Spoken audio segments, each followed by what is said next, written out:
ladies and gentlemen, mga kababayan, Assalamualaikum warahmatullahi wabarakatuh. Madayaw, maayong adlaw kaninyong tanan. Magandang araw sa inyong lahat.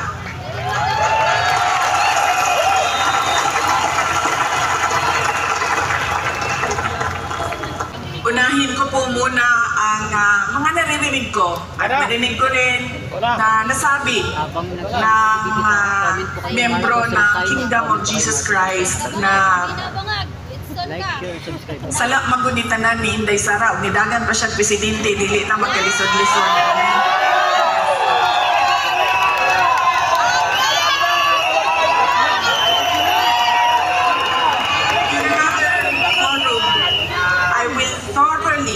Explain myself kung bakit ganon ang nangyari at ganon ang desisyon ko. Pero sa ngayon, hinihingi ko lang ang patawad ninyo na nagkamali ako.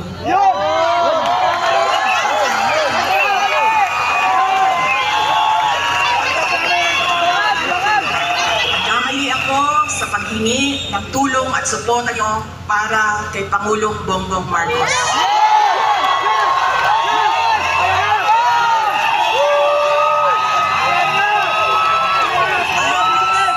A mistaken belief that we were together on the platform of unity and continuity. Nagkamali ako, kaya hinihingi ko ang patawad ninyo.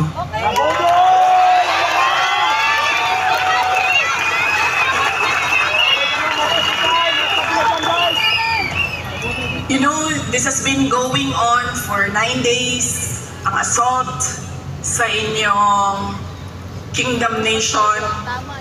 At I could not come earlier dahil meron ding atake sa opisina ng pangalawang Pangulo at hindi ko maiwanan ang aking mga kasamahan doon sa Office of the Vice President.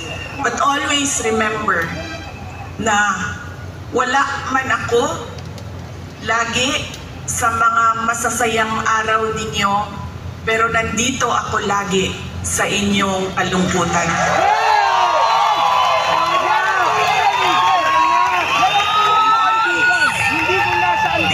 With you in your darkness.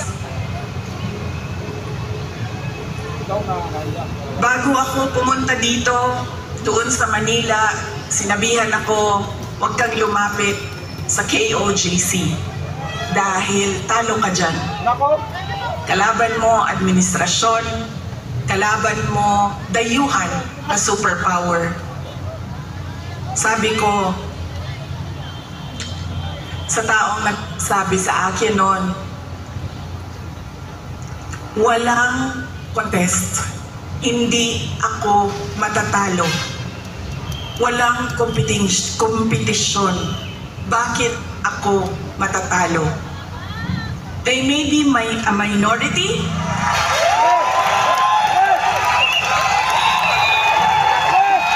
They may only be 8 million around the world. Sabihin na natin na 6 million lang doon ang Pilipino, pero Pilipino pa rin sila.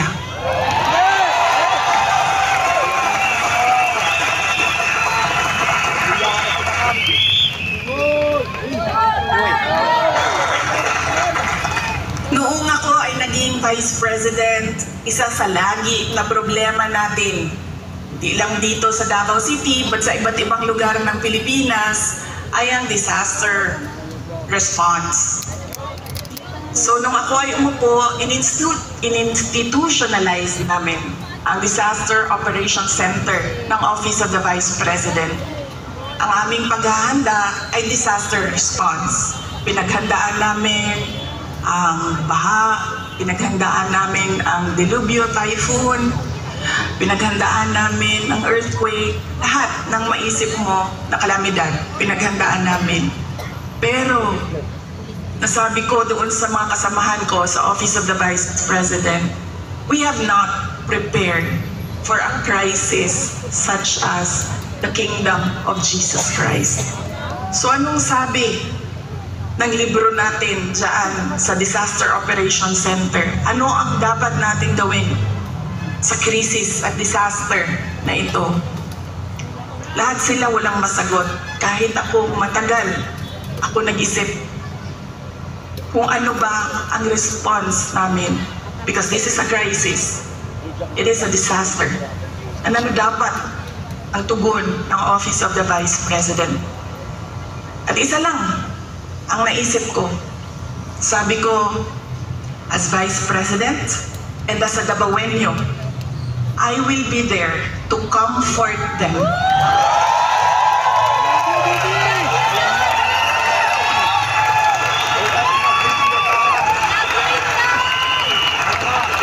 I have a moral obligation to assist them if they feel that they are persecuted, kahit kukunti lang sila. Trabaho ko yan bilang pangalawang Pangulo.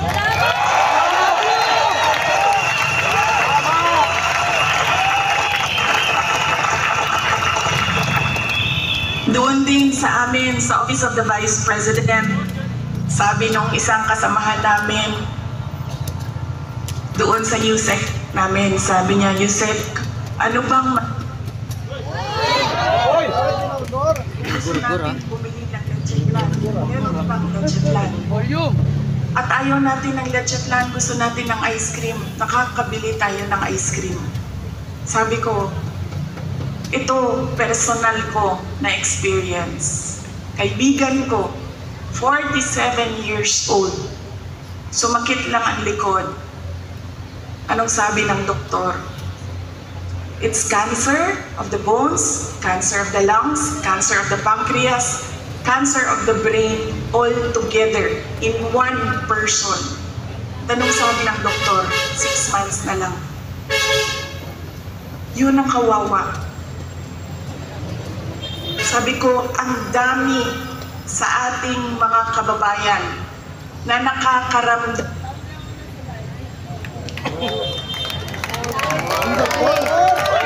ng gutom dahil hindi na nila mabili ang pagkain sa sobrang mahal ng pagkain.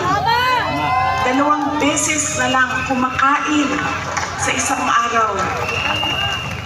Yun ang kawawa. Sila ang dapat tulungan.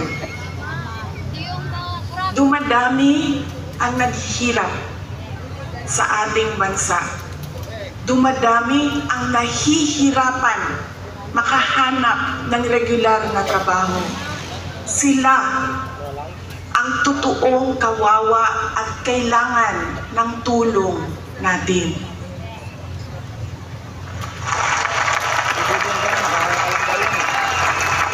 Ilang beses sa pag-atake sa akin, paulit-ulit ko sinabi, magtrabaho muna tayo. Because we owe it to our countrymen, because we made promises on stage, in front of everybody, na we will do something for our country. Paulit-ulit yan noong 1 taon. Hanggang ngayon, sinasabi ko, magtrabaho muna tayo. Mas maraming nangangailangan ng tulong kaysa mas interesado sa politika.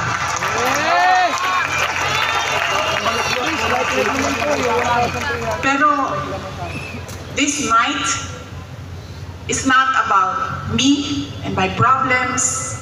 Hindi ako kawawa. Mas kawawa ang mga kaibigan natin na natutulog sa tabing daan. Gutom. Gipadalahan mo og 5,000 kapulis na inyong istoryahon, na inyong ipasabot na unsa na ang atong nasod, asa na ang rule of law.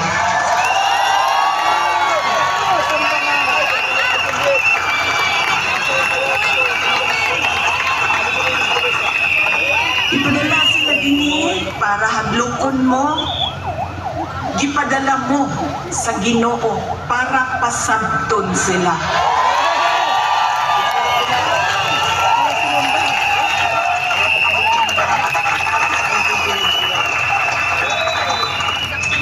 If they come from a place of violence, the kingdom nation is the expert on peace.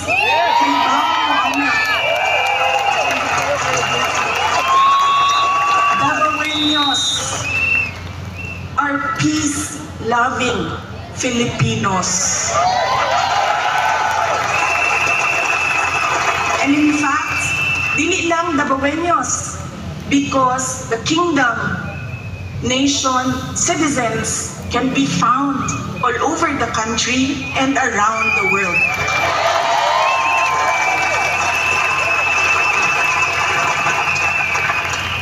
Kung ang gidala nila, if they bring you violence, give them peace.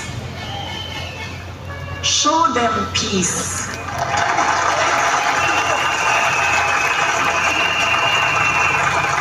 Make them understand that this is not about me and you.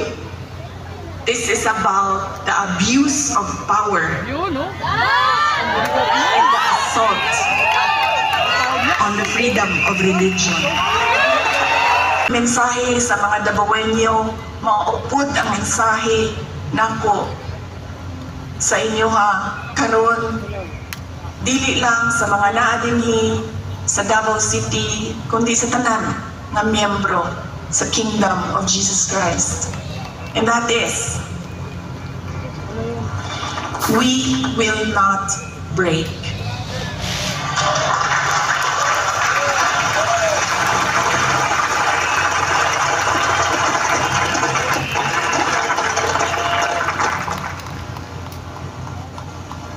On my way here, kaganina, nag-ingong ko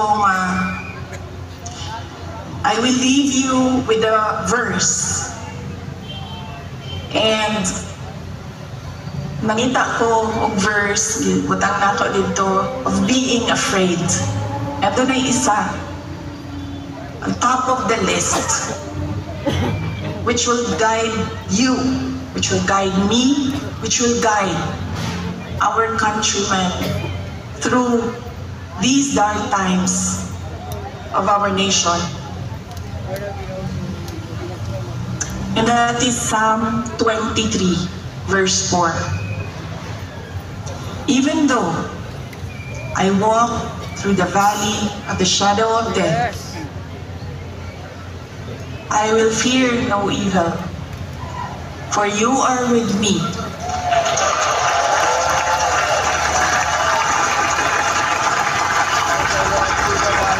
Your rod and your staff, they comfort me. Ayaw magkalimot na ay Ginoo na nagtanaw sa ato ang tanan.